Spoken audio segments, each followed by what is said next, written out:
Welcome, welcome, welcome. Hey everybody. We got Facebook logged in and we're working on YouTube now. Welcome. Listen, so what y'all don't know that are watching, we've been here, what is it, almost 3? So we've had these young men patiently waiting. There's so many obstacles today that try to prevent us getting to this point, but this is the culmination. This is where we want it to be, right? Welcome to our second annual Men's Panel and Father's Day Kickback. We had 4 people. One of them had some issues and didn't show. One of them we had to get that one separately. So this is a much more intimate panel than how we planned it. And I can suspect that every year it's going to be a little bit different. But we appreciate you, KJ. We appreciate you, Coach Baruti, for sitting down and take some time with us and being patient, most of all. That is awesome. Especially today. Thank y'all for having me. So what we want to talk about today are men's issues, right? We want to talk a little bit about mental health, about fatherhood, about some of your story, and kind of get into some of those things that maybe you don't necessarily have a platform to talk about. And we'll see where it goes. How about that? Absolutely. All right. So, Coach Baruti, can you give us a little bit about yourself? Let me just say, guys, the way I got in touch with him, I was searching on the Florida Rights and Restorations Coalition page because I have been a part of that program for 6 years. I literally just found out last week that they can't help me. That's a whole other story. It's a whole other story. 6 years later. A whole other story. State of Florida, we don't leave that alone. But I was going through there and I saw a second chance event that was done with Fellas Aligned. Yes. And so I used to be a skip tracer, like a page stalker, basically is what it is. So I just started going down wormholes and looking, and I looked at that page and I started going through. I was like, oh, this is good. Do you guys have a group where men meet and talk about men's things? And I'm like, this is awesome. And so I did reach out to Jamal to see if he could come. And then he was like, I'm not available, but I got somebody for you. And that's how I reached out and found Coach Baruti. So can you tell us a little bit more about yourself and what you do? Yes, ma'am. I am Coach Baruti. I am the creator of the Brotherhood, Manhood, Fatherhood Conversation series. We have a podcast. It's called The Conversation Before the Conversation, which was created to have a space where particularly black men could speak, particularly so that black women could listen. We started doing that in small rooms, and then it grew. And then maybe a few years back, someone said, you guys need to start putting this on YouTube. So we started taking our footage from the past and we started adding it to YouTube. As a result of that, Jamal, I, and Devin Smith, Jamal from Unmade Tees, Devin Smith, Exclusive Club Barbershop, got to give him a shout out. Thank you. We decided to go ahead and move forward with Fellas Aligned. It was something that I had been talking to both of them about in conversation, where we needed to kind of create a space where men could talk about what was, really get some stuff off their chest. And most of it seems to be centered around failed relationships and unrealistic expectations and that kind of a thing. So we've been meeting now, I want to say we probably had about 5 or 6. We meet monthly and we talk, and anybody who's interested in being a part of it or just sitting back and seeing what we got going on, you can find us on Instagram at Fellas Aligned. You can find us also on Facebook with the Brotherhood, Manhood, Fatherhood Conversation Series, or on Instagram at Brotherhood, Manhood, Fatherhood.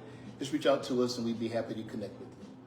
So I taught youth school for a number of years. And I just noticed that a lot of the issues that young people were having, they were getting a lot of those issues and challenges from their parents. So we were primarily working with kids, an organization called the Positive Flow Foundation. Almost forgot, sorry about that. That group is designed to work with young people to provide tools and strategies so they can live a positive lifestyle. in that work, we found that we were even though we were doing work with the children, they were still going back to the same situations. Mm-hmm. So then we saw a need to expand our reach to the parents. Indeed. And then as a result of that, I ended up being a relationship coach. So I recognized very easily that we were all lied to, and we were all lying to ourselves about what it means to be in a relationship, and somebody needed to stop that crap. So, Unrealistic expectations. yes. So, Now I see where that unflappable patience has come from, dealing with the children first of all, and then dealing with the parents on top of that. So my hat is off to you, a man of great patience. As a matter of fact, you probably extend more patience dealing with the parents than the children. absolutely, they need it. Mm-hmm. They need it. Okay. Well, thank you for that introduction, Yes, and thank you for that shout out. We're going to ask you for those resources again, because that's what this is about. That's what the panel was intended to be about, to put people together, to expand the network in the community, especially men. That's important, has always been important to me. I grew up without my father, and so I've always supported black men because I want to see black men with their children and raising their children. But it's not about me, but that was part of the impetus for me to take part in this and to actually focus more on black men. Yes. That's very important in our community, for sure. What made you want to do that? Like, what made you want to channel in on focusing on black men? Well, first of all, I know I came from a black man. If it wasn't for a black man, I wouldn't be here. The other part of that is I've been in the community and I've seen a lot of the injustices and the misunderstandings, and I have a lot of male friends. I kind of got along with men better than I did women because I grew up, I say I was raised by wolves. I was the third grandchild, but I was the first girl. And so I was always around brother, uncles, male cousins, all that type of stuff. And so I started to get an understanding of them. And I think that's what is missing, because I spent a lot of time in the company of men, observing and watching and listening and getting an understanding of them. So a lot of times my male friends will be like, we'll be talking and I'll say, well, da, da, da, da, and they'll be like, yeah, but you're different. You're not like regular women. You're not. And so I think just being around men, and I was a tomboy too, so my brother was my greatest hero. I didn't have my dad, so my brother was that father figure for me. And so that made me more apt to listen and pay attention and to rally for them, because I see a lot of things, where our men are misunderstood, targeted, focused on in a negative way. And I want to break those stereotypes, because I see a lot of positive in our community that is not highlighted. And I think that's important. So, KJ, tell us a little bit about you. I don't want to go into your story because you can tell your story better than I can. But we met while I was doing some volunteering, and he has two of the most awesome little boys I've ever met. But tell us a little bit about yourself and what you got going on. KJ Jones. I am from Mississippi. Currently living in Orlando right now. I moved here July 18th, 2025. Single father of two boys, 11 and 6. The route I took coming from Mississippi was a route I took by choice to kind of like just turn to a different life other than what I'm used to. So it's always like that one thing holding me back from your full potential in life, and I feel like Mississippi was one of mine. Just like, when you're from somewhere, so you got family, you got support systems, which is good if you use it the right way. But it's just like, I'm gonna always be like, okay, I can go ahead and take the short end of the stick because I got family to catch me. But after my mother died, all the reality came, and I was just like, I need to man up. And I wasn't really gaining as much success as I was supposed to gain here, so I decided to come to Orlando. And I can say that it was rough at first, I went through the shelters with my kids, we went by choice, I was going to do a different route. I wanted to come clean slate. I ain't want to take no shortcuts, and I ain't want to hustle, I ain't want to do nothing. That's always been like a battle with me. Like, music has always been something I wanted to do, but like being in the streets was my reality of the world that I was living in, because dad at the time, he was always like one of those dads, like, I'm living where my people stay at.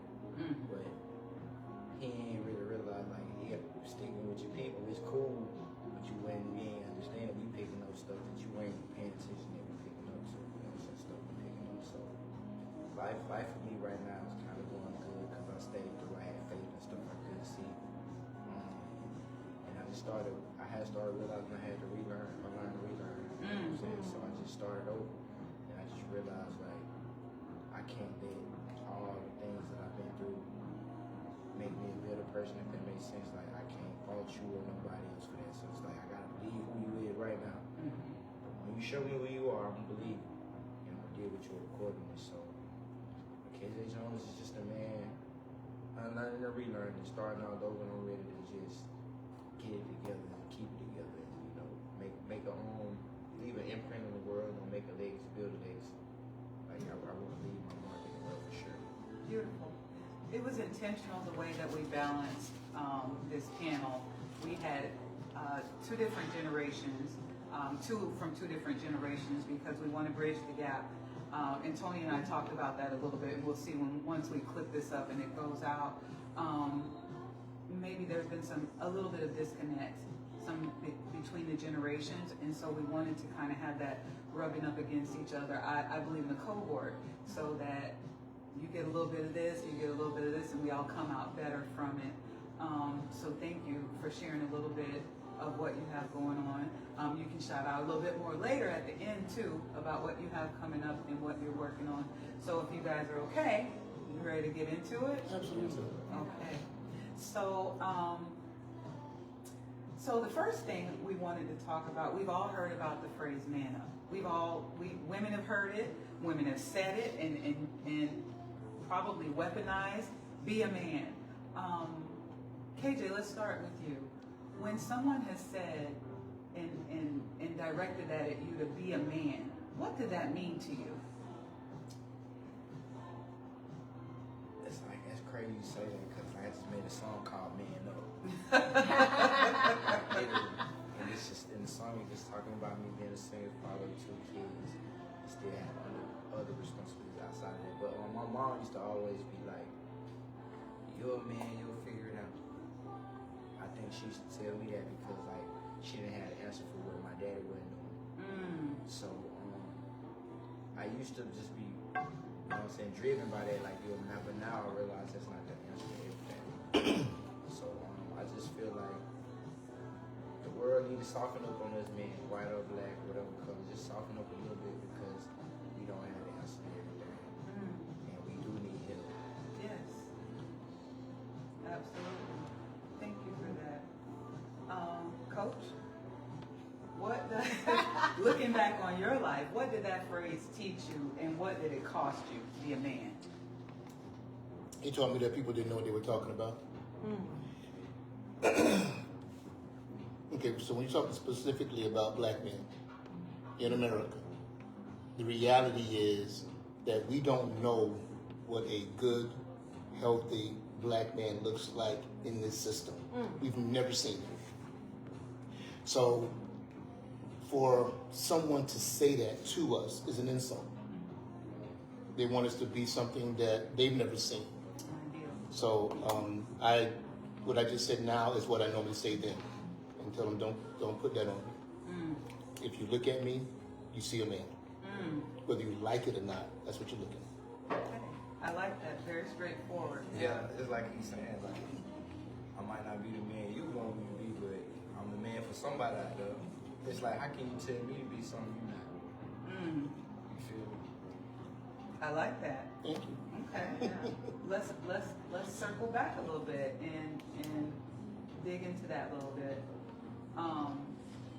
What was your aha moment that said that be a man mantra wasn't working, wasn't serving you? So a few years back, I was in the bathroom. I was looking in the mirrors, and tears were running down my face, and I couldn't figure out why. So then I just went and sat on the bed next to my wife, and she saw that something was wrong. And so, and she asked me, she said, so what's the matter? What's going on with you?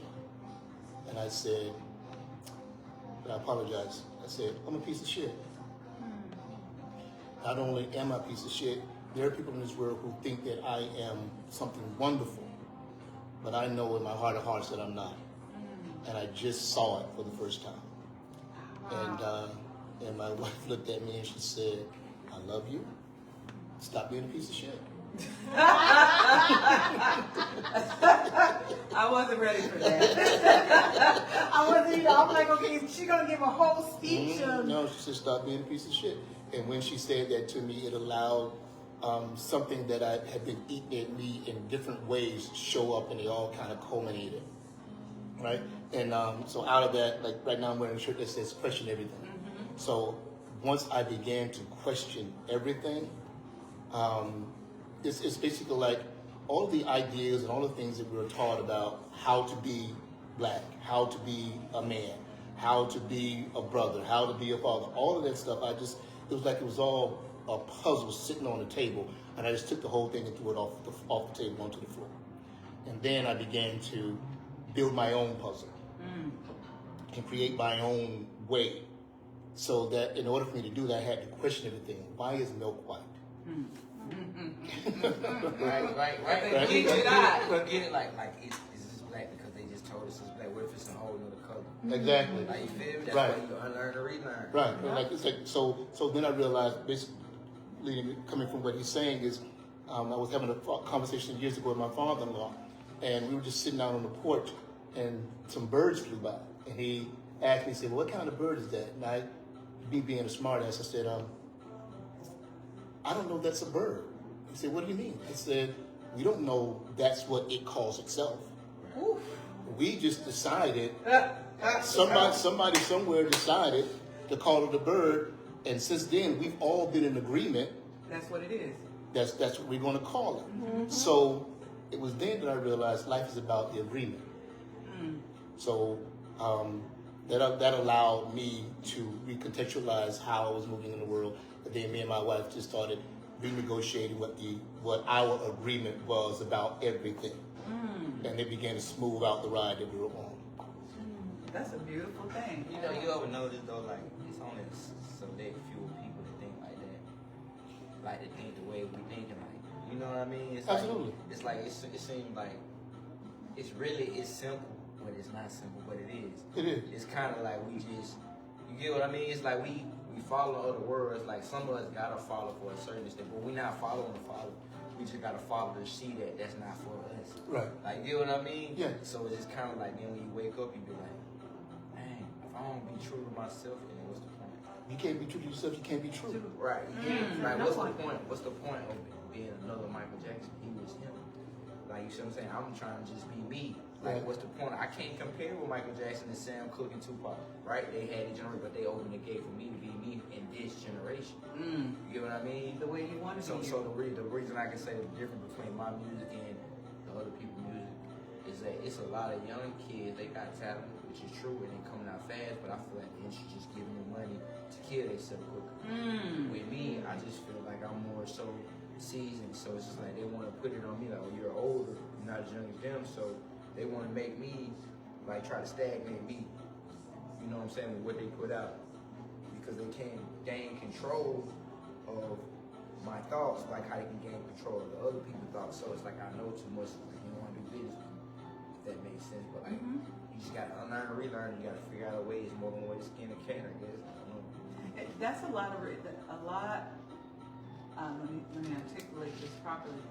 That is a lot of the reason we have a lot more indie artists today than we probably traditionally have had, because what those in control want to put out is not anything that would uplift us or empower us. Like you said, and the sad truth may be, they're putting us out there to crash and burn faster. You know, one thing I learned a long time ago, money just makes you more of what you are. So if you're a piece of shit, or if you were a crash dummy, you'll be a crash dummy with money. If you was a giver, you're just gonna be broke. Exactly. You'll be right back where you were. So let's talk about the weight that men carry, because there's a lot. There's a lot that society has put on you. There's a lot that we as women have put on you because of what we've been socialized, which is may or may not be right, depending on what walk of life you come from, right? Yeah. And they, The weight that we carry, it's so many ways we can go with that. Mm-hmm. You know what I mean? It's so You many do. ways. Because men are told, right, or shown, like you said, you're shown you have to be, the pressure's always on to be a provider, a protector, to show us, to make sure that we're good. You know what I mean? So, and you guys are told to keep that emotions locked in. You can't show those emotions. You can't share those emotions with us. What are some of the burdens you guys think that us and women don't see that you guys often? That's a good Carry? question. Yeah. That's a good one. All right, I got you. I know you Go gonna ahead, go ahead. Go ahead, you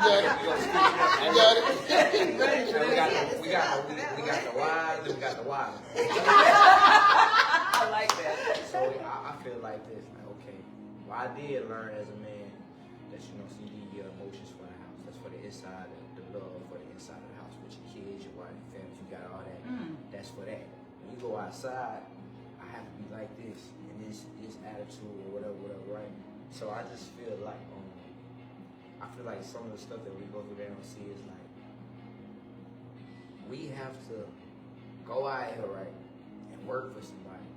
And you know how hard it is for him or me to go work for another man. We know in our head we can do it on our own, right? But we can't just go and do that, even though we can just go and do it just like they did. It's just got something to do with color. You know what I'm saying? That's the first thing. And then it's like these days it's like right now I don't date. I'm single father to boys. I ain't dating because some women ain't had their mama cooking with me, and I cook. So it's like some men need a woman that's gonna follow their vision. But you got so many different women that's trying to be independent and they don't know why. Because they don't want to be like a woman remain a woman. So it's kind of like hard for us. We got to deal with, some men have to deal with making themselves believe they need to stay put with this one woman.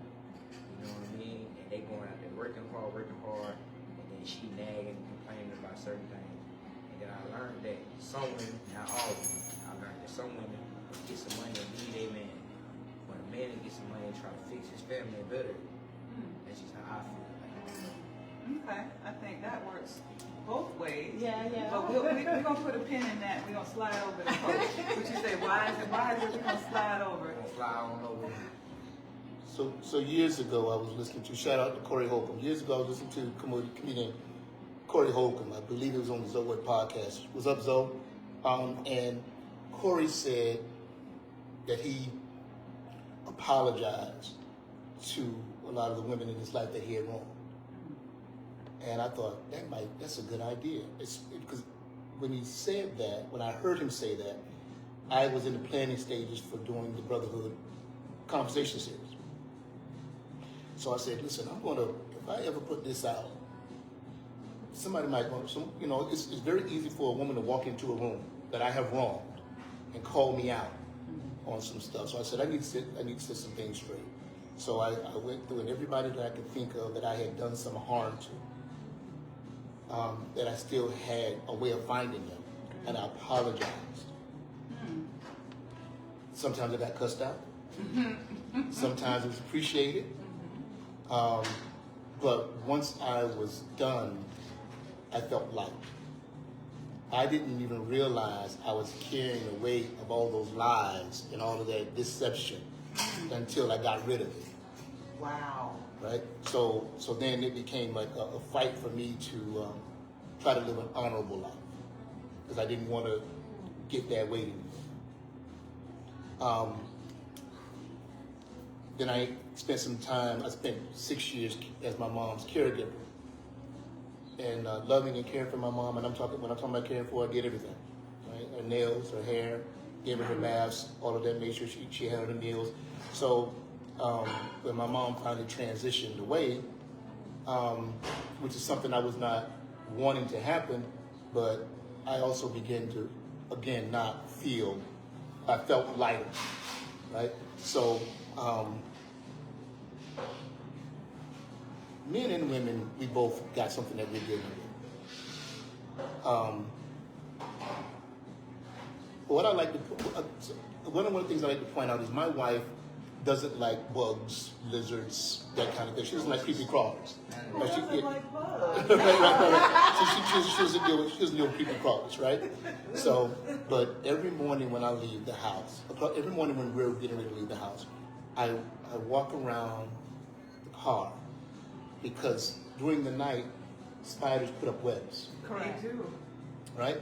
So, if I know that if she walks out and a web touches her, because her hair is way down, she got the locks and it's way down, right there in a nice place. She is going to always feel like something's crawling on her all day, right? So one of the things that I do, as an example, is I walk around and I make sure there's no spider web, there's no possibility of it touching her, so that she can go through the day and not have that feeling like something's on her all day. I don't think that we are aware of how many of those little things that we do throughout the course of the day to try to make one another's life just a little less chaotic. Protection. I ain't think about that. Right. I be doing stuff natural, like if somebody call themselves like me, you know what I'm saying? It's just like some of us just have natural. You just being a man. Yeah, you know what I'm saying? You just You being a can't man. be taught that if it's in you, it's just in you, right? And it's like there's some things that's naturally in me, but you got some women, like you said, that's just being in women. But you got some people that are steal from themselves. So like me and you being good to a person, and then they thinking they getting over. We're like, oh, he ain't doing this, he ain't doing. You know, you just stealing for yourself, trying to play, and I'm just gonna get out the way. Like you you say, don't have common access sense to ain't it. so common, right? Then you have no access to. Like, You always get to pick which version of me you get. That's a good one. So let me do a follow-up question to that, like, because we all suffer in silence, right? Some way, some form or the other, we do. What are some of the things that you guys may suffer in silence, and maybe you don't share with your wife, or you can't share? You know, being a single father, I know it's hard to be able to navigate. You have 2 boys, so it's just like, you know, when you close your door at night, they in bed, like, you know, do you let it all out? No, I suffer in silence with like. I suffer in silence with when somebody trying to tell me how strong my faith is in God. Right? So it's like you can't tell me that God will give me everything I ask for, but she said he can. And then if I tell you I'm gonna pray for this, and you be like, let's just be logical here. It's like a contradiction. Like, you get what I mean? So that alone, I start going down a rabbit hole with that. That alone, like that used to make, I used to suffer in silence about that. You just thinking like, man, maybe I ain't gonna be able to get nowhere. Or like when somebody be like, oh, you gotta use your voice for God, you do. But God ain't say everybody's gonna be gospel. He ain't say everybody's gonna be R&B. He ain't say everybody's gonna rap, whatever. He ain't say it. Like, but some things just naturally in you. And I realized, like you said, if it's in you, it's in you. Some things is just meant for you. And you gotta figure out how to relearn all that negative energy and just keep going forward. I just believe you can have 365 days of positivity if you really want it. I just believe you can. Coach? Again, shout out to my brother Zoe Williams. My grandmother used to always say, Roberta Campbell used to always say, God's in all things. So I didn't really get what that meant. I had an idea, but I didn't really get what that meant. And then some years ago, me and a good buddy of mine, Shakespeare, we when we talk to each other, we use "What's up, God?" Right? And his wife got offended because she thought we were speaking bad of God, and I was grateful for it because right around the time that we were having that experience, I was listening to Zoe Williams' podcast, and Zoe asked the question, said, "Where does God end and you begin?" Man, that's good. Where is God And you begin.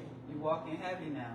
Right. So now I it's set in stone now. There is no such thing as a separation between us and God. We are what the Creator created, so therefore we are the creation, so therefore we are the Creator. So, Even though it's only one created. Yeah, he created so many people. so Yeah, living human species, all that. So what happens when you don't meet those expectations, right? For yourself, like, because we all have those expectations of, like, I need to stand and be this type of person, or I want to be positive all the time. I don't know. I don't think that I'm a person that's not gonna meet the expectation because I'm gonna keep going. So like I don't really have those kind of thoughts. So it's like I'm going to get to it regardless. Earlier, yeah. You know what I mean? It's like it's never no me. You don't even see the no. I work better under pressure. I learned that about myself. Like I work better under pressure. You know, I learned how not to let people dumb down my ambition because they can't keep up. Keep interference. Yeah, and I know we talked about this a little bit, you know, about expectations and things. you cannot experience frustration or disappointment unless you have an expectation. And 9 times out of 10, that expectation is unrealistic. We want things that we've never seen or we're able to touch, and we're going to put our dream based upon our perspective, based upon our experience, and put all of that on top of another human being for them to perform, so that we can feel comfortable when we are in their presence. I do not live my life for you to be comfortable. I'm not performing for you. As no one should. I'm not performing for you. It's like people trying to make you like live your life through their dreams they couldn't do. Like, you know what I mean? Like, they try to live through you sometimes. And what you do the way they want to do it, but they don't got to give it to do it. Y'all preaching sermons here I today. know. No wonder. I said earlier, all of the foolishness, the keys getting locked in, this one didn't show up, this one might not have showed up, all of these other things that occurred today, all the challenges in the convolution up front meant that there was a message that was going to come through today that the powers that be do not want out. And so this is a very important conversation that is being had. And it's some heavy walking going on here today. So I hope y'all are paying attention, right? That part. Yeah, y'all taking notes because it's some heavy walking going on today. I just had to segue into that because I think this is important conversation. Very And important you stepped conversation. somewhere that is a whole nother conversation for a whole nother day. But I'm picking up what you're putting down because it's very important, especially for our men to hear. So I'm Yeah. sorry, go ahead. No, Go it's ahead, good. Linda. It's, you know, you hear it from 2 different type of generations, like we said earlier. You know, I'm a lot older than you, so it's like seeing your perspective as being a man and growing up and raising 2 young men, right? And it's harder. So what does it mean for you to be a father? What is it like, right, for something about fatherhood that nobody else prepared you for? The main thing that I think about when it comes to them two is like I don't want them in no like shelter or in like a group home or something like that. Like I don't want them in harm's way. That's the first thing I think about. And I just think about protecting them, thinking about like how I don't want them to be bullied or like how I don't want them to fall weak to or be manipulated. Like I just want them to be a leader. I want them to be anti-bully, but I don't want them to bully people, if that makes sense. So I want them to be strong enough to protect themselves, but wise enough not to bully people just because you got that strength. So I just want to teach them like love, always pray to God first, and it's just complicated. Cause I worry about them so much. Like right now, I'm trying to figure out how to get them in a K through 12 school. I want to go to school together until the end. It's just like I don't know. It's just rough for me, and I'm just trying to figure out when my day comes. I'm raised 2. I mean, we both, again, our kids are older, so it's just like, it's different, I'm sure, for a mother and a father differently, but I feel like as they got older, it became easier.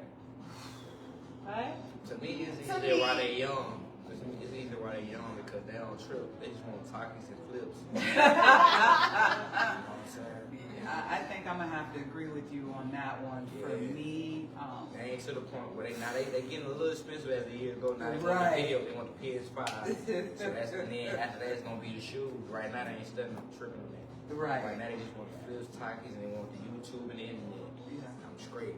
yeah, They even be okay with going to the studio. They cooperate real good. They know so they real respectful. Like, so they'll come to the studio with me and sit and be wanting to go to the in the booth. Like, can I get a little part? But, you know what I mean? yeah. I think it was easier for me when they. I just don't want them to be younger. consumed by the world. I just don't want them to be consumed by the things that I've been consumed by. You know what I mean? Like I've been in some very, very dark places and been offered a lot of different drugs. You know what I'm saying? That I turned down. But it's just like that's when I realized that I was stronger than what I thought. But you gotta be careful what you pray to God. So I asked God to show me how strong I was. And I did that by, I mean, I ain't know, but I really did that sincerely, and He showed me. You ever prayed Because for you had to go through strength? something. Exactly. You had to go through And that's something. what I Boy, was he about to look. showed me. If you real. pray for strength, how I do just you wanted to build see how muscle? strong I actually You was. get in the gym and But put on like, weight. you know what I'm saying? When you ask those kind of questions, that separate you from other people. Yeah. Automatically, like when I was 12, I asked God to make it to where I can always come to Him no matter what. I prayed that at 12. Like I don't know why I prayed it, but I prayed it. And I've been going to Him since. It's just like I just believe, like I said, I believe I can have whatever I want as long as I'm righteous in heart. Like I'm living pure heart. And I think we all got a whiff of what's the right thing to do.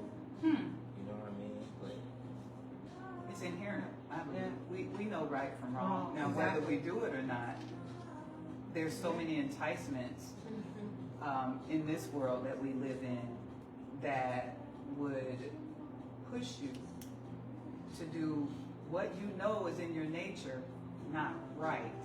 We go against our nature so often. yeah, To I the guess that's degree the that right we word to swallow say it. under nature. Yeah, Yeah, because I think people ignore their nature. indeed. Like I think the true success comes from you just being yourself. Literally being yourself. Literally. That's what I really think. Like, and not fearing nothing but God. I feel like if I love God too much, I feel like He'll take my kid. You know what I'm saying? So I don't love my kid when I love God. I don't love nothing more than I love the Creator. Because I feel like it will be taken from me. If that makes sense. I hear you. Yeah. I definitely hear you too. I always feel too that, you know what, and I'm starting to really learn this, that God would always bring, it's peaceful, right? That's what I associated with, peace in my life. And I associate that with God. And when my life is chaotic, is the devil working at his worst. So I try to focus more on the peace than the chaotic. Yeah, because God is not of confusion. He's It's like not if you got of a second confusion. guess, it's not of God. Yeah. God is of certainty. Of course, you know that. See, now I have a tad bit of a different perspective because I grew up in the church, but I departed from the church a bit too. Foundationally, there are some very important things in the church for me, but philosophically, there were some differences for me or some technical misunderstandings. So for me, there was so much emphasis on the devil.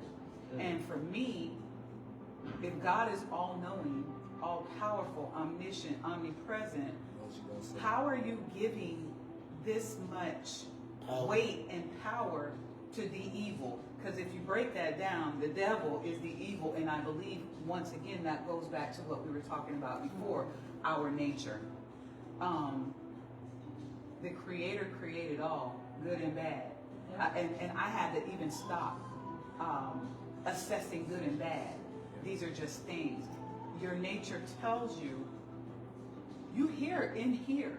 You are the speaker, you are also the listener, right? And so you hear in here before you do a thing that you know is inherently wrong.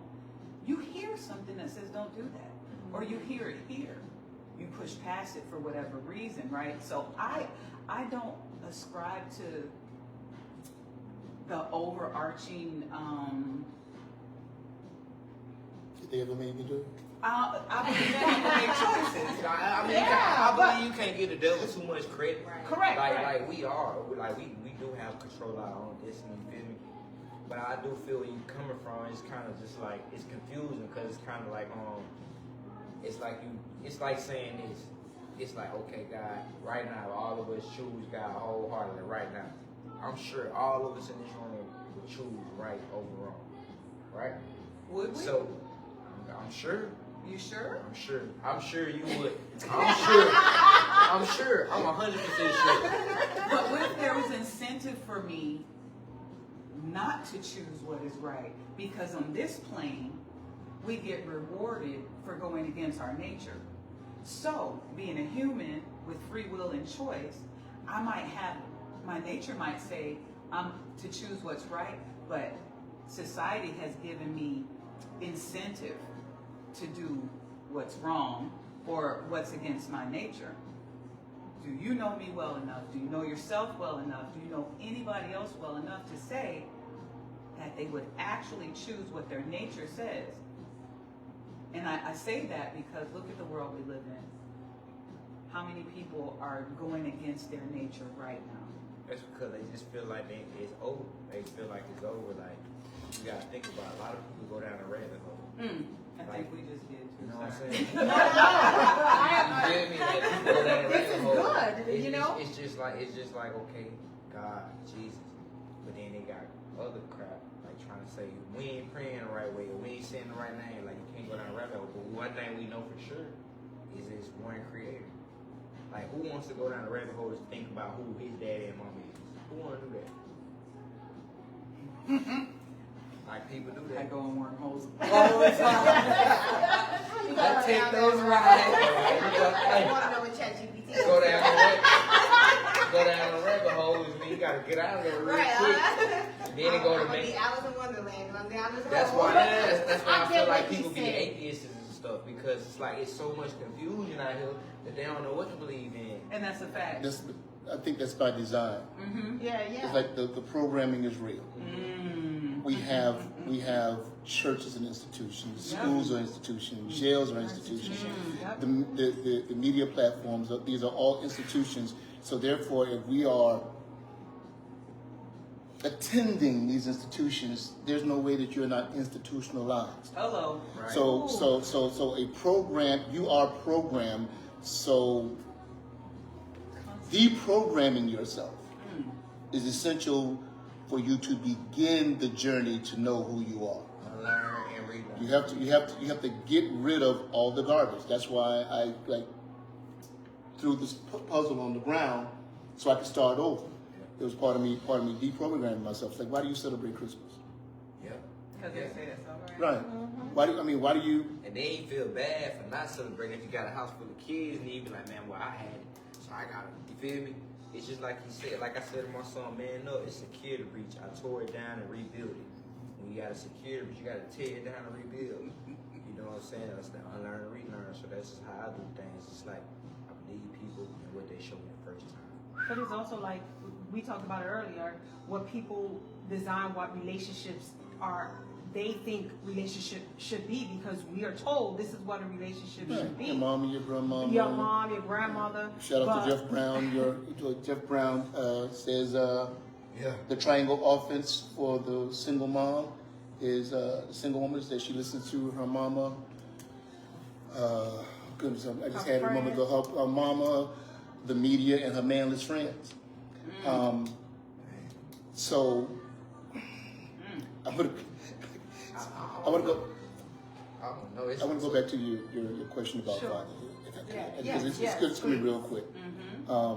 As a dad, as a father, what I learned about myself is that I failed more than I've succeeded at being a dad, which taught me that there's no book, there's no quote unquote right or wrong way to do it.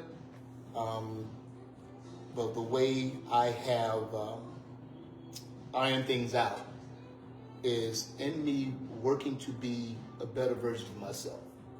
I'm giving another shout out. I don't like saying things and not giving credit to where I got it from. Source attribution. Yes. Thank you. So That's good journalism. Yes. so Zoe Williams did a master class a few years ago, and he had Dr. Alan Berger in his master class, and Dr. Alan Berger said, "We are all victims of victims, which makes none of us victims. It's just the way it is."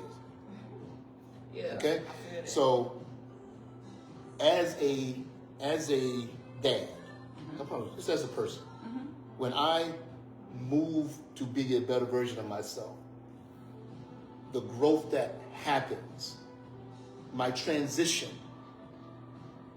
is transmitted.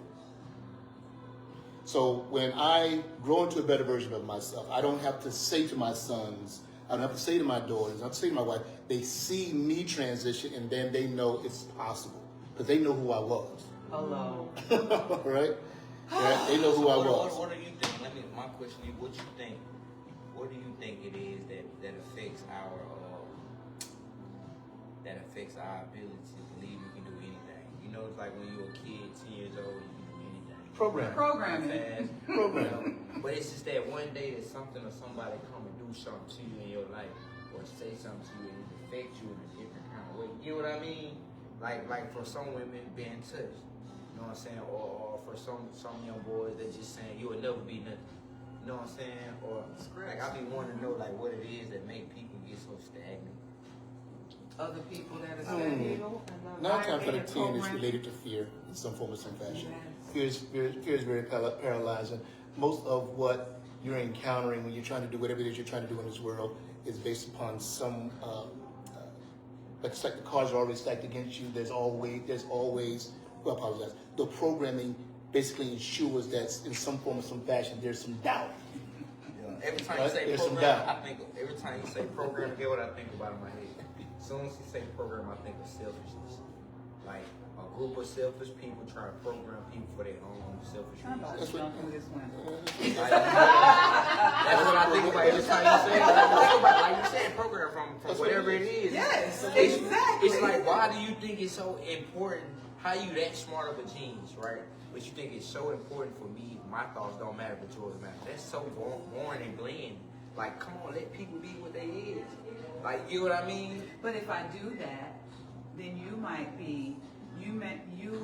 rise to the same level as I am, and I don't want No, that. I'm gonna rise higher than you. But So that, at the but end- I don't want We that don't want either. that. That's Look why at you're who are you? programmed. That's not. But that's you what never he was saying about selfishness. feel me? And you Exactly. never was meant to be in that position. And if you worried about it wasn't meant for you. You trying to be something you're not meant to be.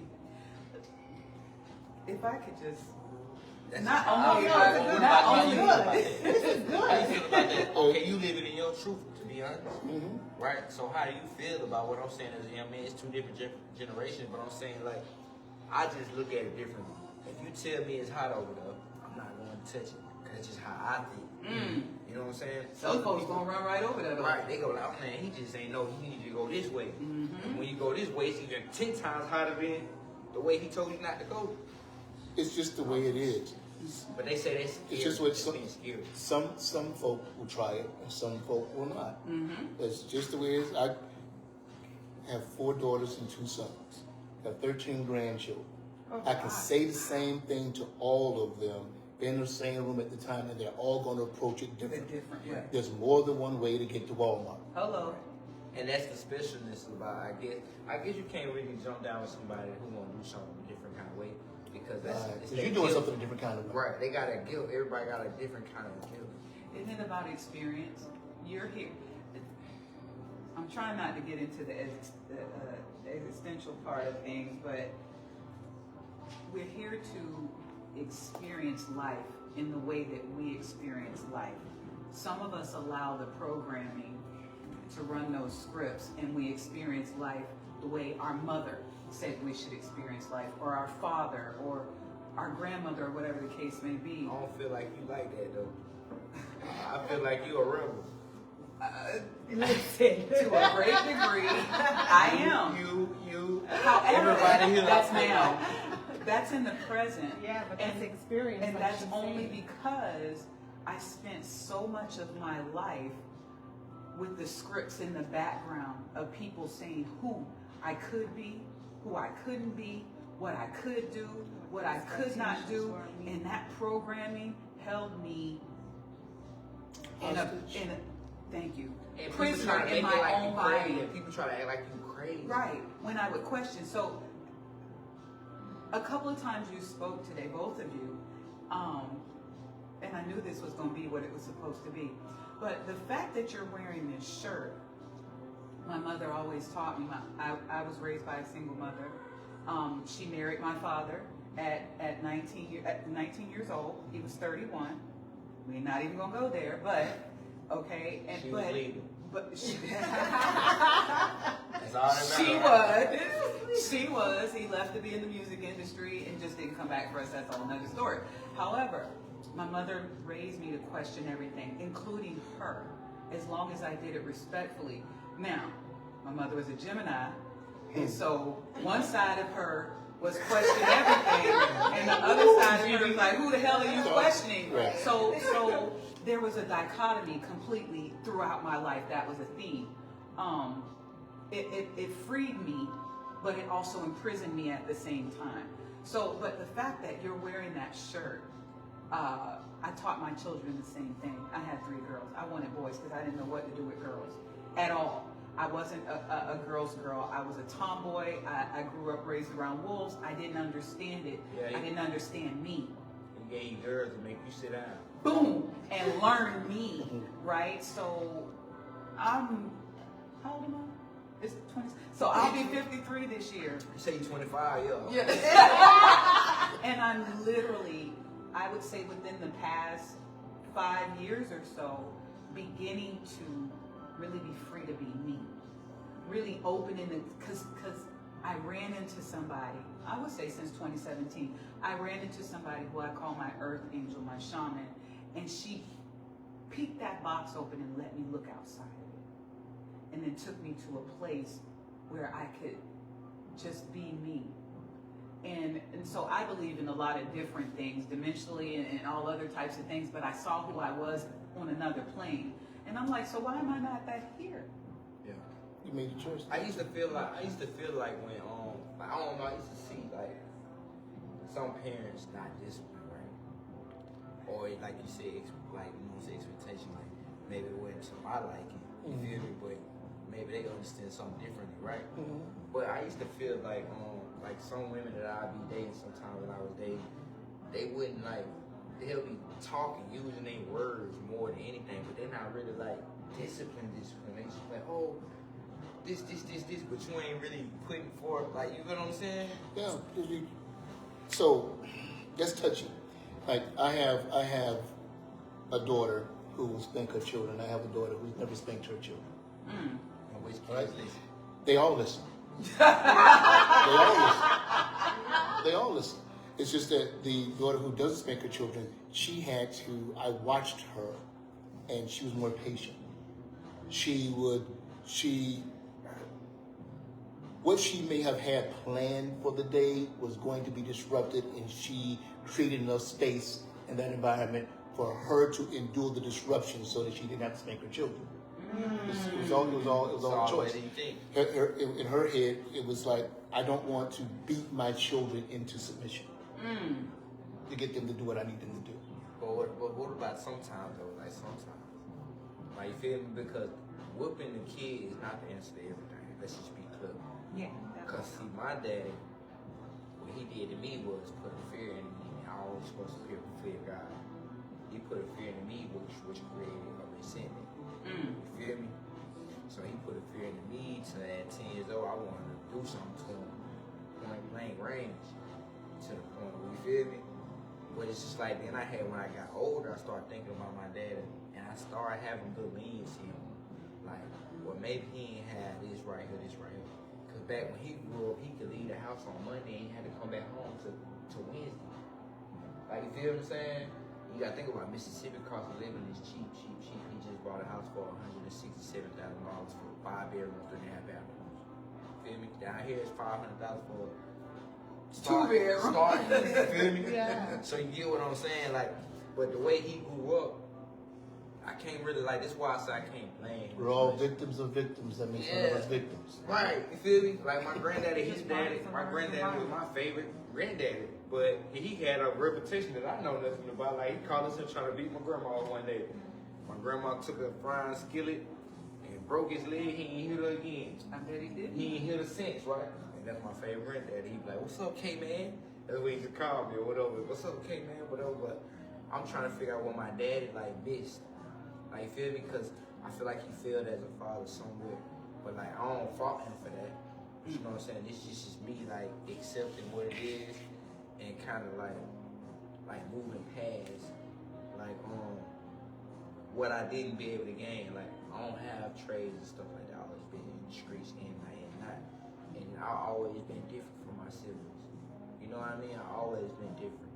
So it's kind of like I think different, I do things differently. So it's just like with him, he ain't have patience for me. Like, he ain't have a lot of patience for me. And I'm his firstborn, but I'm my mama's baby boy. If that makes sense. Yes. So I'm unique in all kind of ways. I'm his firstborn, but I'm my mama's baby boy. I'm the same. My dad's firstborn and my mom's baby girl. So I get it. But That's been my problem healing. Like, well, I found it, like, learn to accept whatever it is. Sometimes, like, you trying to look for your parents, you trying to fix your relationship with your parents or somebody, you trying to heal something. But I learned that, like, sometimes it take a burden off you. You try and they don't want to do it. Sometimes it take a burden off you. You move past that because you gotta let God deal with it. Like, I try to reach out to my dad when I moved down here. We had some words, and then I felt a burden lift off me. Because I believe some of those can be grown kids, like a man child or a woman child. Like, I believe people can be women children and women men. You feel me? You don't have to believe it. It's true. Yeah, you know what I'm saying? And I believe like, and I'm not bashing my dad or whatever. You know what I'm saying? I just believe that some people think that how much money you make or the items that you have in life make you a man, but I don't think he understands that don't make you a man. Like, you feel me? Because I'm sitting here stuck trying to figure it out, but you unteach, like, you don't know how to teach. If I feel some kind of way, now I can't give me the brains to think for me. I'm not saying that. Like, I just feel like he owed me a little something. Like you feel me? But another person be like, he don't owe you nothing because he did what he's supposed to do. Now that you know better, you do better. You get it. So I do know better, I do better. But I'm still human. Go back to what you said. I'm still human. I got to properly heal from whatever I'm traumatized from. See, one of the things. Okay, you said you traumatized, and you mentioned that you were traumatized. You mentioned behaviors in your father that you battle with in terms of you have an expectation that he would do certain things a certain way. Yeah, I don't think he realized I love him more than what he sees. But what I would say is, of course, I'd have to talk to you more to know better. So this is off the top. If you're traumatized by your dad, have you considered that your dad is traumatized, and that what he's passed on to you is trauma? I'm gonna say this: what he passed on to me is part trauma, but I'm gonna say this, and I'm gonna keep it real. He's a good dude because a lot of the things that he probably suffered about that I don't know about, he didn't allow to affect me in that way. You know what I'm saying? So I feel like that's why I can't be too hard on him, because like he did do something. He did show me that a man is to take care of kids at all times. He took care of my brother, and that was his son. He took care of my older sister, and that was his daughter. So he showed me that a man don't have time for complaining, just get it done. He did show me that. But he also showed me some things about him that I choose not to, you know what I'm saying, follow. Like being a womanizer, or using women, or, you know what I'm saying, having an attitude problem, just anger. You know what I'm saying? So I do feel like I got my strength from him. I can be angry if I use my wrath in the right way. So I get that from him. But that's like pretty much what you're saying. It's just like that trauma. You know what trauma was passed down to you, and it's just like you're choosing to break that cycle. Yeah, I'm choosing to break the cycle, and I'm choosing to think for everybody.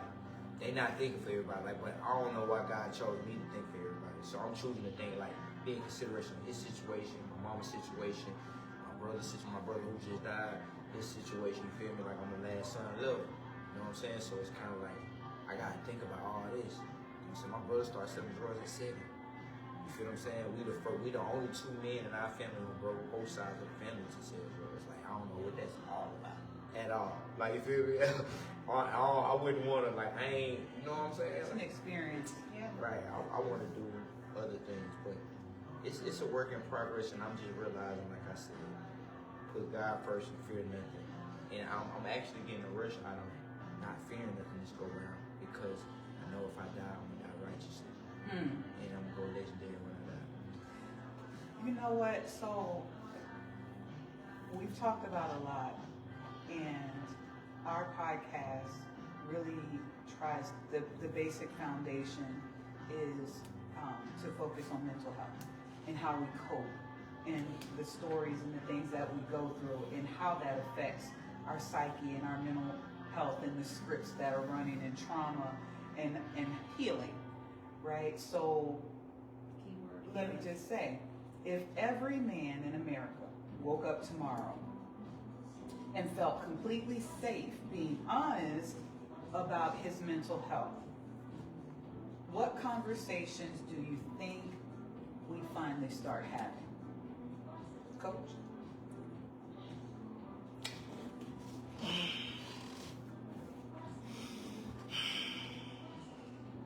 So we're saying, say the quiet part out loud. Yes, sir. I'm gonna put it down real quick.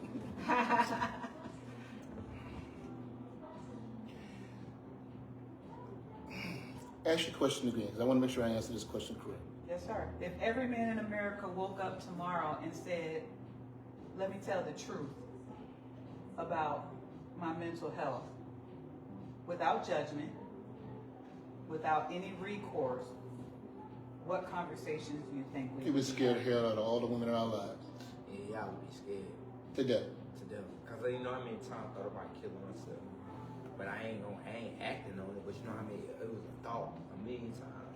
Like, you know how many times I think about, like, I talk to God and be like, who am I? What am I supposed to be?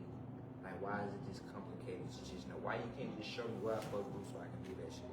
Like, that's the type of thoughts I think about. Like, I just want to be something or do something. Like, I don't want to just, if I don't want to be average, is that okay?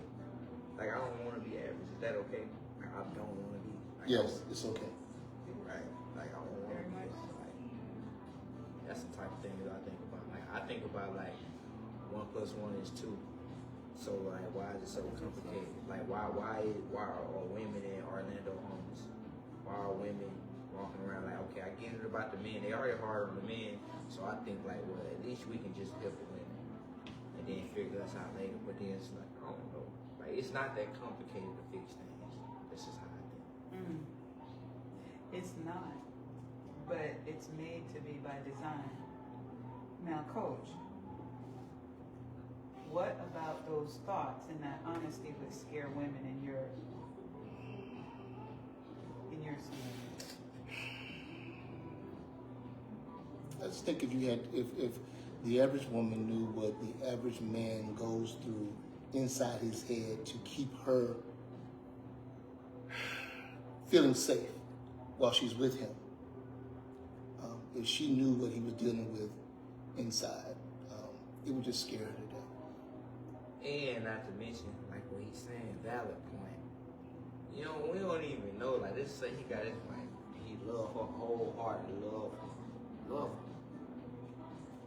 Say it one more time. You love your wife All right. wholeheartedly. You love her. Shout out to Mrs. Coach. It's your person. It's your person. Like, you know this. You feel me? Mm-hmm. And then, like, one day, like, some guy challenge y'all on some, and he ain't just necessarily challenge y'all, but he doing some disrespectful stuff.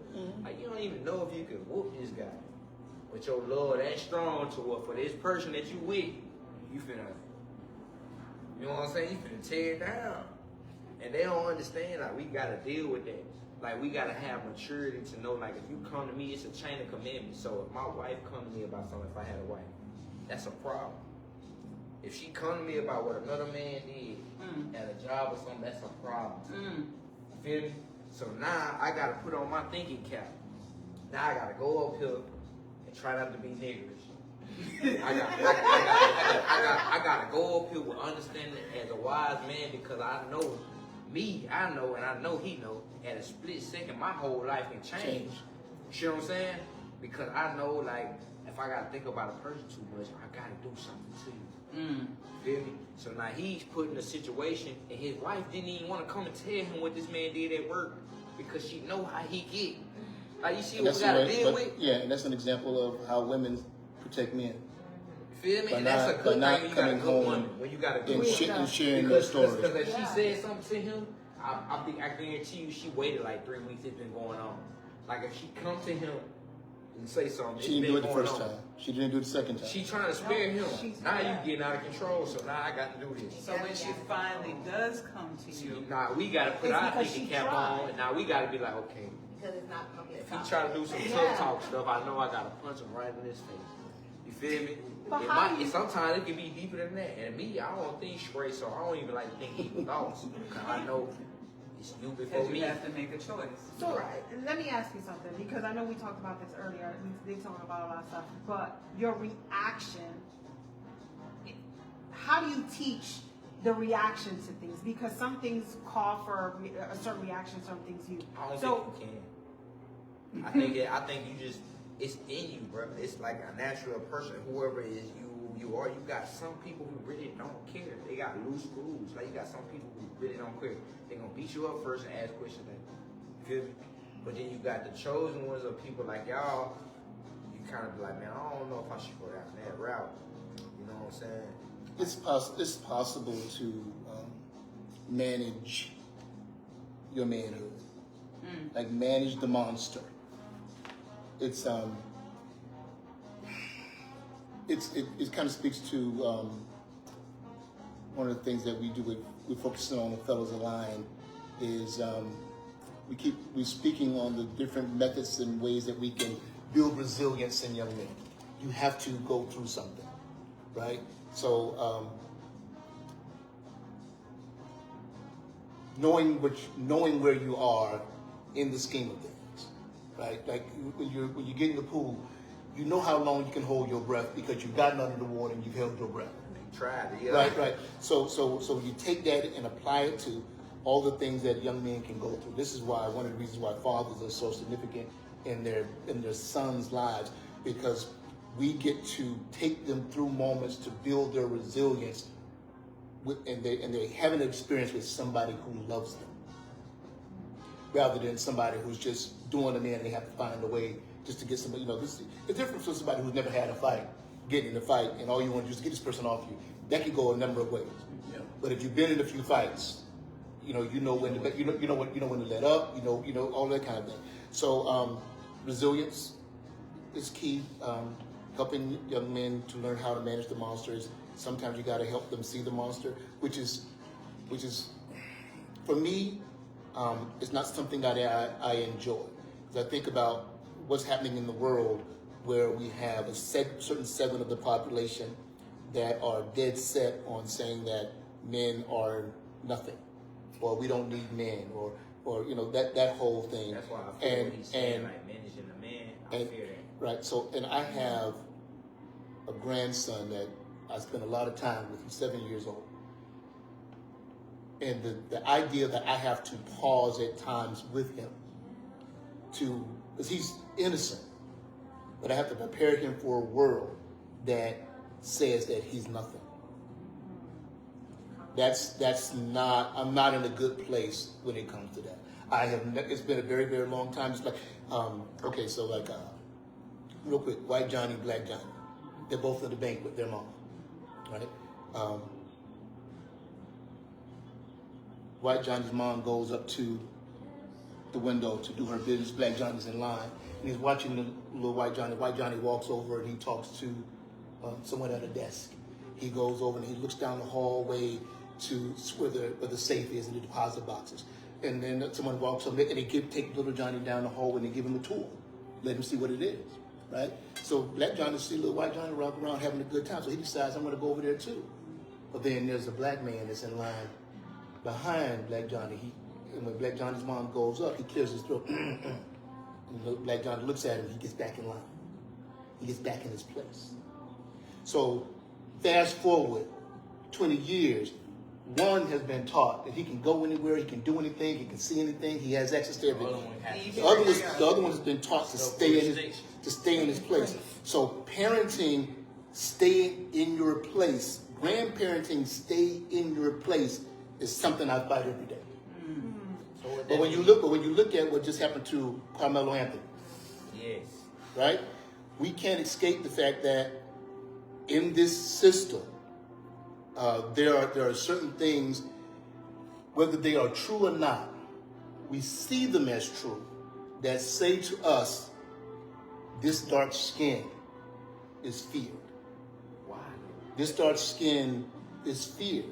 So I would be negligent if I'm not pointing out to my sons and my grandsons that when you show up in spaces, you're automatically feared. So now how do you disarm the room, right? I was talking to a young lady a few weeks ago about a guy that she cares about. His presence. He's physically present. He's a tall guy. He's a big guy. But one of the things that kind of struggles with is that he's not dominant in their relationship the way she would like him to be, the way his size says that he is. And so I suggested to her, I said, well, maybe the fact that he is as big as he is, he's had to learn to disarm himself so much to make other people feel comfortable that now that's who he is. That makes sense. So now the connection you need to feel, the connection that you need to feel like you're with the man, when you with the man, you're not feeling it. Yeah, cause that makes a lot of sense what he said, because like I ain't gonna lie, like a lot of people be like, they look at my face like I don't really just be smiling, but if they look at me, they go the other way, or they try to act like. But I don't try to play like, you got people try to play tough now. You know what I'm saying? It's just natural who I am. But like when you go to talking to me, like, oh, you know what I'm saying? Cool, but like I've been dealing with that all my life. Like it's like a gift and a curse. Like I can go around my homeboys or something, they'll bring me around, I'm a new guy, I'm like, right, we getting into it now, whoever I thought was homeboy, we getting into it because other women want me that I don't know want me. Like I ain't got nothing to do with who, you know what I'm saying? Like that's the type of stuff you deal with in life, like, it's crazy. You gotta do it. That explication is not only walking heavy, but you done picked up a big stick, because that is a thing. Real Right. thing. We have to socialize our young men much differently. The scenario, To not be men. Exactly. The scenario you gave basically said white Johnny has the right and the authority to feed his curiosity, wherever that may lead him. And black Johnny is not even allowed to be curious. Not allowed to question. They got me messed up. That's a cage. And so I'm glad we talked about that, and I'm glad we went to that scenario, because then I want to ask y'all, in this society that we live in, what is the difference between being strong and pretending everything is okay? Because those are two different things. Yeah. Are they? You gotta be strong enough to be able to. You gotta be strong enough to pretend that everything's He's okay. okay, yeah. But isn't pretending on some level performative? Absolutely. So what makes a man, Pretending is a defense mechanism. okay, I'll take that. So what makes a man, let's give a scenario. Let's say you have a woman who's emotionally aware, available, supportive, and that. What makes a man still hold things inside and suffer in silence, even knowing that he has a good and grounded partner there to walk with him through those things? But see, that's different though, because like, okay, it depends on the man. Like me, I'm an open book, I'm a helpless romantic. So it's like, I'm gonna always express how I feel to a woman, you feel me? Where the problem will come in at is if she ain't getting jiggy with what I'm saying. Like if she feel like, oh, you too this, Soft. or you too vulnerable, or you too this. And when she go to feeling like that, then she gonna see how vulnerable I'm not. Get her out the way, you know what I mean? But like that's what I do. Like I don't know. I feel, and I want to answer the question, saying for a man, I'm speaking as a woman. I feel like just as much as we want to feel safe and protected, men also want to feel safe like, and protected. Indeed. So you want to feel safe enough to be vulnerable with us. Yeah, and a just woman made as me we feel want to be safe safe by enough like to be telling me. vulnerable A with woman you. made me feel safe by telling me don't go over there, or like I feel like you should do this. Like just give me her opinion and protect me, show me her best interest. That's how a woman made me feel safe. Like you know what I mean? Okay. Some men call that nagging, though. Yeah, exactly. Yes, they do. I'm one of them. They trust.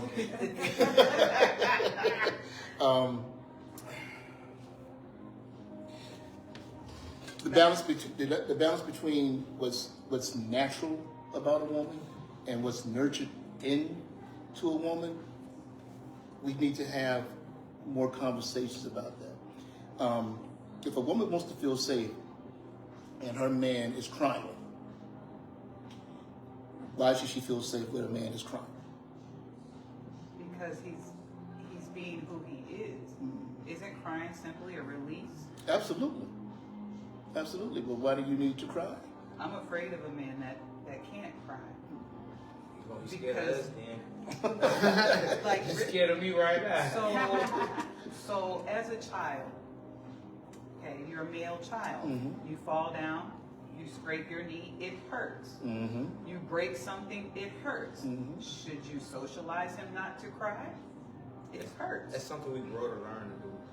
But So why? for the most part, we have been socialized. We've definitely been socialized not to cry. Are you asking if it's right? Where does that pain go is what I'm asking. So if a man, and this is why I'm afraid of a man that cannot cry. It's pride. Like, Because it's that pride. pain, It's pride. but my point to that is, where does that pain go? Because we're vessels, right? And once this cup gets full, what happens? We feel it, we just ignore it. But once this cup get full, It overflows. it overflows. So my point to that, There's and an the reason overflow. why I'm afraid of a man that can't cry, because we're in this plane. This is life, right? We have things, obstacles, challenges, frustrations, broken expectations, disappointments. And if you're keeping that inside the vessel and you adding heat to it, when you add heat, poof, it's gonna pop. So from my perspective, tears are a release. Sweating is a release so you don't overheat. So from my perspective, and this is just me, if you can't release, at some point, there's either going to be an implosion, and for me, I believe that's why a lot of suicide happens, or there's going to be an explosion, which is why I believe a lot of physical domestic violence, murder, those type of things happen because we have socialized male children. Let me back up. To not share those feelings, one, and two, really, it seems, just from my perspective, that the only emotion that we have allowed our male children to have, black male children, is anger. Why is that? Why is it okay for you to express anger, but it's not okay for you to cry? Aren't those just different ends to a spectrum? Yes. Okay. So why is it not okay to cry? I'm not saying that it's not okay to cry. Okay, so I'm fortunate. I don't have this issue with my wife.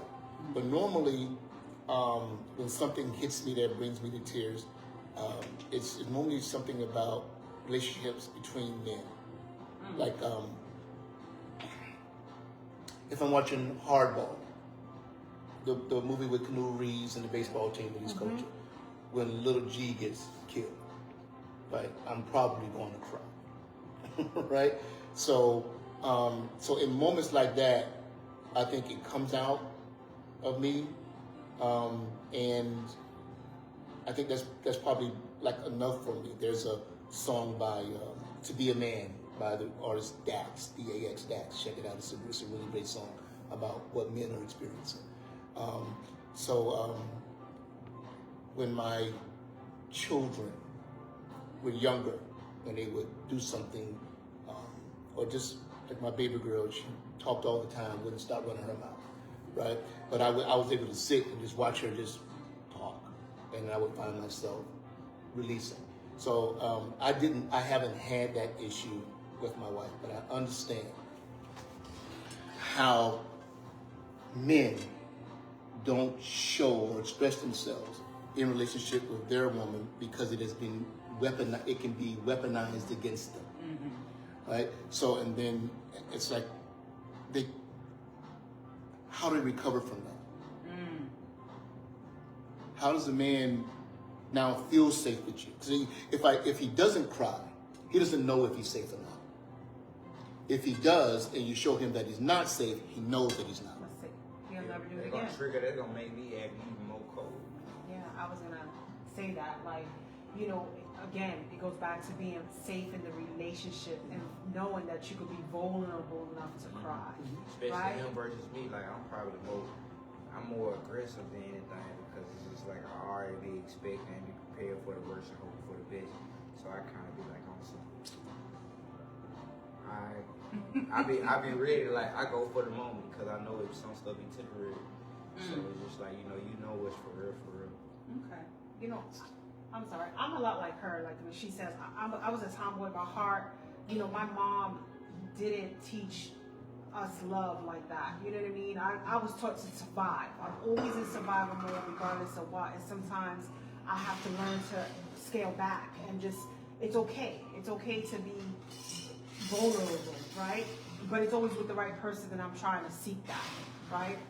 But I had to also learn that as much as you give me, right, I have to understand that I may not be giving you that in return. I have to understand that as a woman, I want to feel safe, but that man needs to be comfortable enough to come to me and feel safe. Yeah, but see, that's something that I think but you may not be the person that's supposed to give it to me. Correct. And I know that. Right. That's why I said it was with that right person. Right. So it's like Yeah, like when I do my relationship coaching, one of the complaints that women have is I do this and I do this and he doesn't do this and that for me. Well, maybe it's not his job to do those things for you. So that's where unrealistic expectations come in. So first time I noticed it was years ago when I watched a young lady say to her man when he was leaving, he said, "I love you," and he didn't say "I love you" back, and she was not happy about that at all, right? So when she was complaining to me about it, I said, "So did you say I love you because you wanted to say I love you, or did you say I love you because you wanted to hear I love you? Was it something you were doing so that you could get attention for yourself? And if that is the reason why you were doing it, what is it about you that may be empty? That you're using him to fill the space where it's actually your responsibility to fill that space. So I can do, if I'm loving my wife unconditionally, I'm loving my wife in a way where I have no expectation at all for her to do anything. Right? And that's not American relationships. We are a something for something society. I'm doing something for you. I'm getting something out. Right? But loving my wife unconditionally means that we're not in it so that it's a something relationship. I'm just doing something, and then I'm doing something. And when she's doing something, she's doing something. Right? But if I have an expectation that if I do this, then she's going to do that. It may not be her job to do that for me. It may be my mom's job or my sister's job or my daughter's job to do that particular thing for me. So now because I'm not getting it from her, I'm going to begin to put that barrier between us, which is now causing separation. When I can just keep doing and just let her keep doing. And then appreciate what's being done. Like she when I first talked about the spider web, and she heard me talk about that, she was like, "Wow, I didn't even know that you were even doing that." Right? I said, but I noticed it because every morning when I leave the house, I have a cup of coffee. She gets up no matter what the hour is to make sure that I had a cup of coffee before I left the house to come here today. Ready to fix. Right? And I can make my own coffee, but it tastes better when she does. Right? So it was something that organically happened where she just made me a cup of coffee. And I was like, "Oh, I appreciate it. Thanks, baby." And maybe in the way I said thank you, or maybe the kiss goodbye, whatever it was, but every morning before I leave the house, I get a cup of coffee. So then I learned to be grateful for that moment. And then I learned to be grateful just to watch her walk across the room. I'm grateful for when I walk past her and she's in the kitchen. I'm grateful that she walks over and just hands me the remote control. So because when you focus, when you make yourself exist in your environment where you are grateful, what the universe does is it gives you more things to be grateful for. So if you focus on the good, you see more good. If you focus on the bad, you see more bad. And we have to, in our community, that bad part, oh my goodness. Oh my goodness. And Stay on that bad. It disappoints me. And maybe it's just how I see the world. So I'm going to give it that. But I see that more in sisters than I see in brothers. Right? It's like a girls' trip. When they get back off the girls' trip, they're going to tell you everything that went bad on that girls' trip. So and so, she ain't never ready. She packed too much stuff. She always got all this makeup. We gotta wait for her. You're gonna hear all of that. One time for love. You're gonna hear all of that before they get to. Was it a good trip? Oh yeah, we did this and we did that. But you're gonna hear that other stuff first. Wait, So, y'all be doing that to me? Because I know I'm the trouble one who's going on trips. Wait, no, I know. Well, we just came back from our trip. My guy friend, I was talking to my guy friend. He says, "So what was wrong?" And I was like, "It actually was an amazing trip." It was 100% Right, and he was amazing. like, "That's surprising." He goes, "It's because there were men there." I said, "You know what? You might be right." So, but the fact that he asked that question means that that's what he's accustomed to. Right. Well, like I said, it's not because he's accustomed to. I would guess that it's because he's accustomed to A lot hearing. of friendships end after girl trips. That's true. Yeah. That is true. And then I seen a girl post like, "I'm not going on a girls trip without no dude." What's going on? What? Listen, I'm grateful for these women because they put up with a lot with me, but I do know that our girls' trips have been, some of them with hitches, but they've been good. And we continue to go on more girls' trips. I like it. Sometimes Gerald comes along, our security, but for the most part it's us. I think we've had a good time on our trips. Have we not? I'm just trying to She get quiet over there. She ready for this talk. It slid back. I can see it in the mirror. It was up here and it slid back. And if I move one more time, it might slide up. So I'm just trying not to move and shake my head. We talked about a lot. And you mentioned before we went off on our tangent about something being temporary. But let's talk about legacy. So, KJ, when people talk about you 20 years from now, what do you hope they say about the kind of man you were? They say that I was true to myself and that everything I did, I ain't do for recognition. I did it because it was from the heart. Okay. Coach, same question.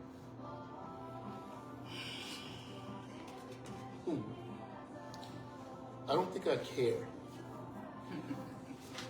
And so here's why.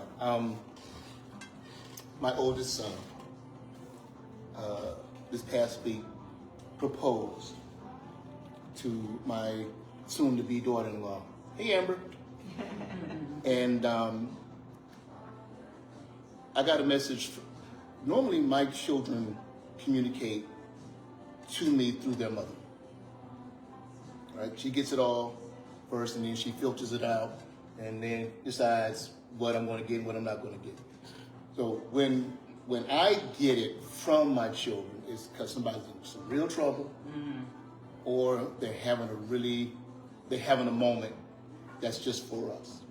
So I got up the other day, was getting myself ready, picked up my phone and saw that I had a text message from my son. And he said some things to me, right? And while I'm standing there, almost in tears because he was expressing himself to me, my wife walks up, she has her phone, and she says, Amber said yes. So that kind of made me say he proposed to her, and in the text message, the things that he expressed to me let me know that he wants to be in Amber's life the way I was in his mother's life and the way I was in his life. So I'm good. My boys, my children, right, let me know right now what it is. And I think part of it is because me and their mom decided to start sharing with them. Like, if I come into a revelation about something and I'm like, oh man, when I was teaching, while I was raising my children, I effed up on this, right? I probably should have done it this way. So I'm gonna get on the phone. I'm gonna call them like, hey, listen, when you were a kid, I did so and so and so and so. I want you to know I apologize for that. How I would possibly do that differently now would be so and so and so. But the reason I'm sharing this with you is because it's real easy for you to just adopt what I did, but rather than adopt what I did, you have I'm saying this to you so that you can make an adaptation in terms of how you're parenting your children. So we're regularly having those conversations. So when it comes to legacy, it's good. I'm good. I say it to my babies and my grandbabies all the time. You know, people say often, experience is the best teacher. I think that's a crock of shit. Guided experience is the best teacher, and that's what you were talking about. Because I can walk through a maze, get to the end, and run into that wall every time. Yet, if I have someone wiser, or a mentor there to say, hey, I've seen you go down this path a couple of times and you've run into this wall. Make this left turn here and you'll get where you're going. That's when guided experience steps in. And we talked earlier about pride. And when you know better, you do better. And I think as adults, we have to drop the ego and be able to go back and do just what you did and say, hey, and I'm speaking for myself, I was 17 when I had you. I was 19 when I had you. I was 18 when I had you. I didn't do it right. I didn't have an example. I made a mistake, and I too have done the same because our children carry things. That same programming we were talking about and those same scripts often come from us. We speak things over our children, and people around me will say this, will tell you that I'm like, don't say that. Oh, these kids just don't say that. Don't say that about these children, because they're going to hear your voice in the back of their mind subconsciously their entire life until they pull that worm out and deworm themselves from that script. So what you're saying is very important. And it's important for all of us as parents to realize that there is no book, there is no right way. And when we make mistakes and when you grow and you learn and you mature, you go back and set it straight so that your children don't keep running into the same wall that you ran into, that my mother ran into, that my grandmother ran into, that it stops with you, and that's very important. So, in closing, I want to say this. We've talked about strength. We've talked about fatherhood. We've talked about pressures that men bear, burdens that you carry, and mental health, right? So my final question to each of you is this. If there's a man that's watching, a young man that's watching right now, and they're hearing this conversation, and they're feeling lost or overwhelmed or having those thoughts that you said might scare their partner, what is one thing that you would want him to know before we end this podcast? The only way you're gonna win, to me, in my opinion, is being true to yourself. So you don't got time to just make people follow your dream, make people believe in your vision. You don't got time to do that. You gotta share by showing, not by telling. Live it. I think Coach spoke to that earlier. I don't have to tell you I'm a Christian by posting Bible verses all day, every day. If you see me, my actions should align with that. You should know that about me if I were a Christian. You understand what I'm saying? Your fruit shows who you are. You don't have to beat people up with Bible verses for them to know who I'm you glad are. you said it, because sometimes when you telling your story, some people get into who been through the most battle. Like Oh, a they try trauma to- off? Yeah, they try to go a trauma off, well, I done been through this is, every time you say you've been through something, they done been through way where I be like, man, this is not what this is supposed to be. Your trauma is not my trauma, they different. Right. It's all. What did you say? We're all victims of victims, so nobody's a victim. Yeah. So, Coach, Victims of victims. what would you leave with a young man that is struggling, overwhelmed, and lost? What would you say to him? Ain't nothing wrong with you. That's it. That's it. Ain't nothing wrong with you. Okay. Had it right the whole time they thought you had it wrong. That's how I look at it. Wow. So one of the things that I closed out with Tony earlier, we were talking about the fact that a lot of black men don't talk to anyone else. They don't talk to their spouse or partner.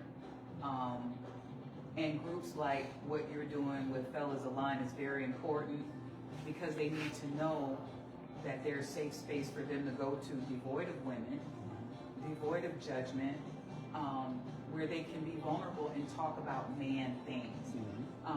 So my hat's off to you for doing that and presenting that and creating the spaces that you have created for black men. It's important.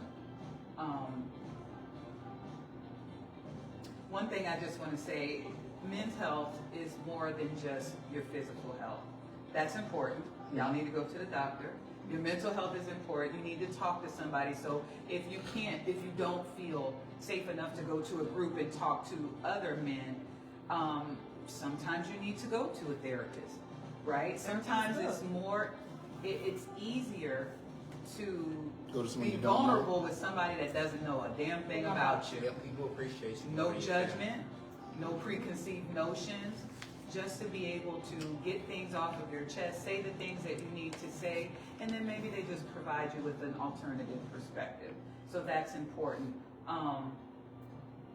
But men's health is also about emotional health, mental health, it's connection, it's knowing that strength isn't carrying everything, and being alone. Is knowing that you can reach out to other people. So we appreciate y'all for being willing to sit here and talk with us, to share how you share and be vulnerable, and to give your perspectives. Everything you said may not be accepted by me, her, you, or somebody that's watching. And so to actually be a man, because you're men, and come and sit down and talk about these things that can be, some of the things that we talked about this evening may be taboo to other folks, especially when you get into your understandings of who God really is. And that's a lovely conversation. I'd love to go down the wormhole on that one, but thank you for being willing to have these conversations that a lot of men don't have because they don't feel safe in it. We spoke last week about the high suicide rate with black men, and I think these types of conversation and these types of spaces and platforms are very, very much so needed. I think that's what they do with us. Like they try to make it to where we think it's not cool to express how we feel, because they try to create this fake delusion like, oh man, just get it done. But everybody don't have the mental capacity to do the things you did. We have the spaces. Fellas Align was specific, but Go to a bar, almost any barbershop, Yep. and men are talking. But if you want to come hang out with us, Exclusive Cuts Barbershop off of Edgewater is where we reside. These kind of conversations happen there all the time. When we do our podcast, we actually do our podcast at Exclusive Cuts Barbershop. We talk, and in terms of what health looks like, in the barbershop, there's conversations about financial health. There's conversation about mental health. There's conversation about spiritual health. There's conversation about physical health. All of these things happen, and there's normally somebody in that room that is willing to take you to a place or come with you to a place where that bond could take place. So now, when we started Brotherhood, Manhood, Fatherhood Conversation Series, it was specifically to have conversations among black men, specifically for black women to hear us. It has expanded. So, men, period. Right? That was a line. We are a mixed bag of men, Okay. right? Because we're all really going through the same thing and trying to understand women. Right? Trying to understand women. So, but the one thing I say to all the men is, we don't want women to stop being women, the same way we don't want women to want us to stop being men. And the way we get to do that is we get to do that by knowing women and women knowing us, so that when we are together, we get to manage ourselves in a way that we care for one another in a loving and caring way. So, thank you so much for sharing that, because that's important. Can you guys share your social medias and how people can get in touch with you guys and reach you in case they can't get to the barbershop, or they just want to message you guys and say, hey, you know what, Yeah. On Facebook, I am Coach Baruti. On Instagram, I have Coach Baruti's Coaching. Instagram, I have Brotherhood Manhood Father. I apologize, I said that incorrectly. It's Brother Man Father on Instagram. On Facebook, there's the Brotherhood Manhood Fatherhood Conversation Series, and then there's also the Conversation Before the Conversation. We also Just Black TV on YouTube, Just Black TV.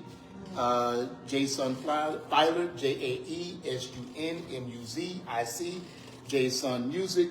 Devin the Haircut Man on Instagram. You can find us. We're there. Reach out to us, and we will get back with you.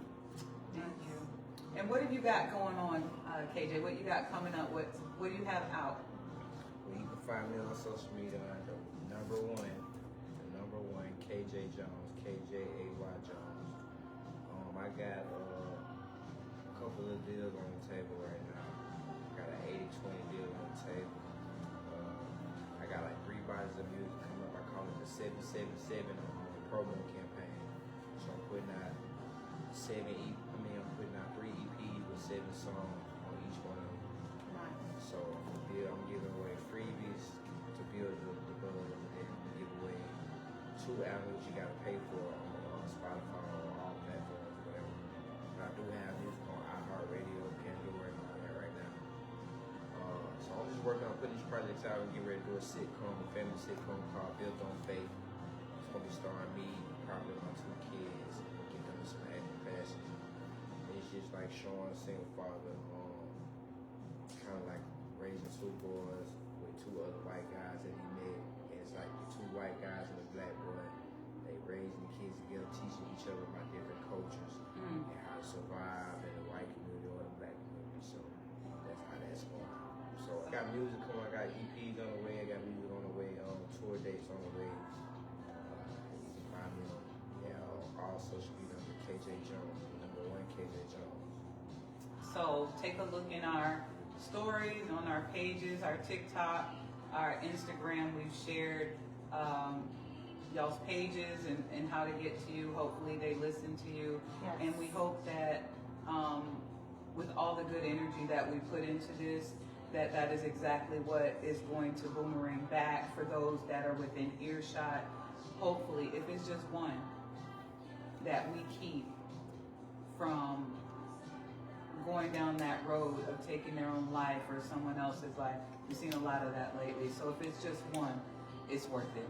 So thank you for your time, your patience today, and everything that you put into it and left out here on the table. We appreciate you. Absolutely. Share Thanks for your the story. invitation. We really appreciate it. It was a good time. Yes. Thank you. Like, for real, for real.